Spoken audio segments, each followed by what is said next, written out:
Ah tiens, on vient de d'atteindre les 50 abonnés. Donc vidéo spéciale. Allez, c'est parti.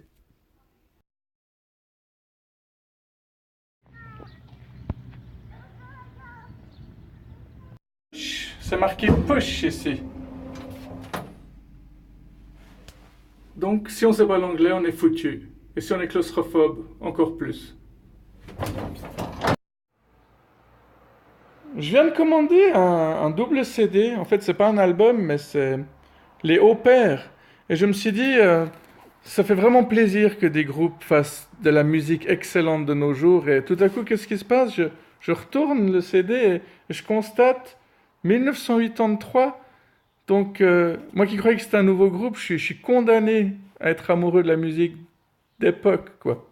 Phénomène assez marrant quand même, parce qu'on dit toujours qu'avant c'était mieux, mais par rapport à demain, aujourd'hui c'est mieux, donc c'est pas du tout objectif. Et qu'est-ce qu'on en sait que les choses qu'on aimait sont mieux que les choses qui vont apparaître? C'est très subjectif, c'est juste par rapport à ce qu'on a vécu dans notre enfance et adolescence. Quelque chose qui est très personnel et très propre à chacun. Et oui, ça paraît évident, hein, je parle peut-être pour rien dire. Mais j'en ai rien à faire de ce truc-là, moi, je sais pas, on fait quoi avec 1 000 francs de nos jours, hein? Il y a une femme qui m'a dit une fois, un mec qui peut être le plus beau, il peut être beau comme un dieu grec, du moment qu'il crache, c'est foutu, quoi. Je le regarde plus du tout. Alors, comme c'est quelqu'un qui me saoulait énormément, bah, une fois j'ai pris la peine de cracher devant elle et depuis je l'ai plus revue.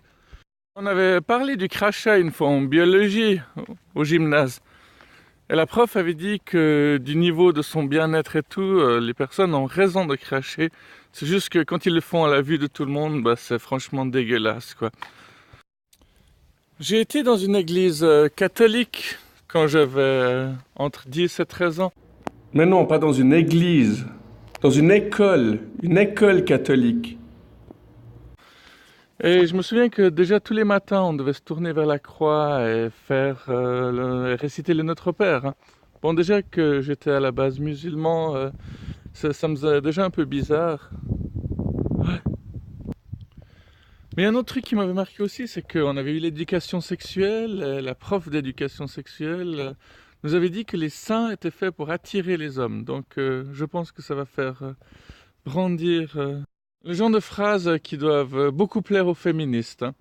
Je m'étais fait d'ailleurs un peu engueuler quand j'en avais parlé à ma sœur à l'époque, qui avait trouvé ça extrêmement choquant.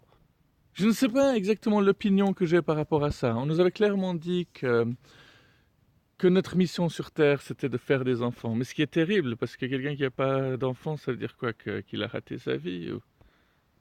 Mais bon, bref, on pourra toujours en parler une autre fois de tout ça. Le pire pour moi, c'est qu'il y avait une église au milieu de la cour d'école, en fait. Et que moi, plutôt que de jouer aux policiers aux voleurs, j'aimais bien aller me réfugier dans cette église de temps en temps. Mais un jour, le prêtre qui était là-bas, qui me connaissait bien d'ailleurs, m'a dit excuse-moi, mais t'es musulman, toi. Je te prierais de bien vouloir sortir de cette église. C'était un jour où il y avait une grande cérémonie. Moi, je m'étais fièrement mis dans la première rangée et j'ai dû sortir devant le regard de plein d'enfants qui me disaient ah, ah, ah, tu t'es fait chasser de l'église, t'es le diable. Bon, déjà qu'on est rapidement le diable, hein, du moment qu'on est gaucher, qu'on est rouquin ou qu'on est orphelin, on est tout de suite mal vu déjà. Et quand je pense que j'avais 12 ans quand c'est arrivé, c'est pour ça que rapidement je me suis rendu compte que la religion n'était pas quelque chose d'aussi ouvert que ce qu'elle voulait faire croire. Et je me suis complètement rebellé contre la religion jusqu'à ce que je découvre cette philosophie magnifique qu'est le bouddhisme et qu'on peut retrouver dans ces arbres magnifiques. Cette nature resplendissante, dans cette... Ah merde, ils ont été coupés ceux-là. Coupés, coupés. Parfois, je trouve que plus on est incompétent, plus on garde facilement son boulot.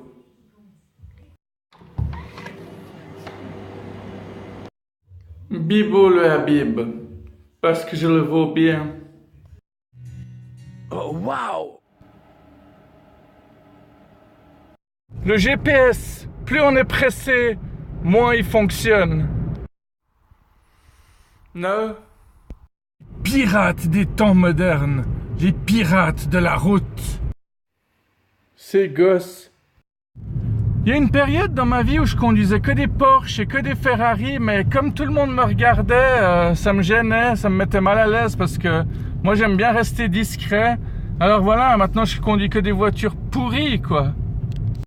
C'est un peu comme une fille qui m'avait dit une fois, tous les mecs me regardent tout le temps, me regardaient au passé. Tous les mecs me regardaient tout le temps, je pouvais aller nulle part sans être fixé, j'en avais marre d'être regardé comme si j'étais un morceau de viande, alors j'ai pris du poids, tout simplement, et aujourd'hui, je suis toujours malheureuse, mais c'est pour d'autres raisons. À bientôt pour de nouvelles aventures.